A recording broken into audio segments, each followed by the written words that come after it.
Hi guys, what today అనుకుంటున్నారా? ఇవాళ international plastic bag free day. Plastic bag free day ఏంటి, దాని గురించి ఏం మాట్లాడతారు అని నేను అనుకున్నా. బట్ దాని గురించి రీసెర్చ్ చేస్తేనే నాకు చాలా ఇన్ఫర్మేషన్ తెలిసింది. ఫస్ట్ థింగ్ ఫస్ట్, అసలు వై జూలై 3rd? ఎందుకు అంటే it's the mid day of the entire year అంట. సో అలా సిగ్నిఫికెంట్గా, సింబాలిక్గా అలా మిడ్ డే ఆఫ్ ద ఇయర్ని international plastic bag free day లాగా డిక్లేర్ చేశారు. It's also the beginning of summer కాబట్టి సమ్మర్లో ప్లాస్టిక్ యూసేజ్ ఎక్కువ ఉంటుంది అని ఈ డే చూస్ చేసుకున్నారు. సో అసలు ఇవాళ ఏం అవేర్నెస్ స్ప్రెడ్ చేయాలనుకుంటున్నారు ఈ ఎన్వైర్మెంటల్ పీపుల్ అంటే, ఒక సింగిల్ యూస్ ప్లాస్టిక్ బ్యాగ్ని మనం జస్ట్ 20 minutes యూజ్ చేస్తాం, కానీ అది డీకంపోజ్ అవ్వడానికి మోర్ దెన్ 500 years పడుతుందంట. అస్సలు వర్త్ ఇట్ కాదు కదా. అవును.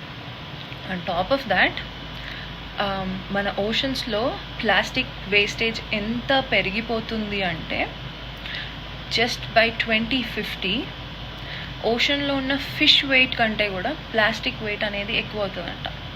సో మనం చాలా అవేర్నెస్తో ఆ ప్లాస్టిక్ యూసేజ్ తగ్గించడం అనేది చాలా ఇంపార్టెంట్ అనేది నాకు ఇవాళే అర్థమైంది.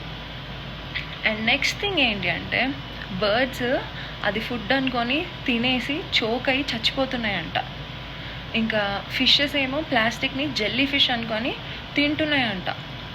ఫిషెస్, బర్డ్స్ ఇవి తింటే మనం ఎలా ఎఫెక్ట్ అవుతామో అనుకుంటున్నారు కదా. ఫర్ ఎగ్జాంపుల్, ఇప్పుడు మనము అదే ఫిష్ కన్జ్యూమ్ చేస్తే మన బాడీలోకి కూడా ప్లాస్టిక్ అనేది వస్తుంది.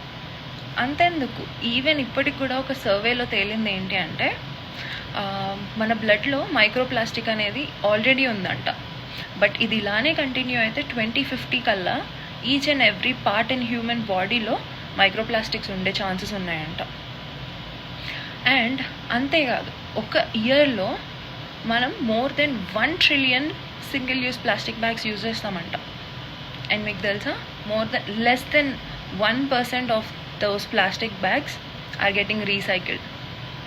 సో రీసైకిల్ అవుతుంది కదా అని మనం యూజ్ చేసుకుంటూ వెళ్తున్నాం, కానీ యాక్చువల్లీ అదంతా స్కామ్. రీసైకిల్ అయ్యేది జస్ట్ 1%. 1 trillion అంటే 1 పక్కన 12 zeros ఉంటాయి. జస్ట్ ఇమాజిన్ ఎంత పెరిగిపోతుంది దాని యూసేజ్ అనేది. నిజంగా మనం ఇప్పుడు కాన్షియస్నెస్తో అది ఆపకపోతే కల్కి సినిమాలో చూసినట్టే భూమి మీద కాదు, మనం వెళ్ళి దాన్ని ఏమంటే కాంప్లెక్స్లో బతకాలి. So I hope that's not our reality.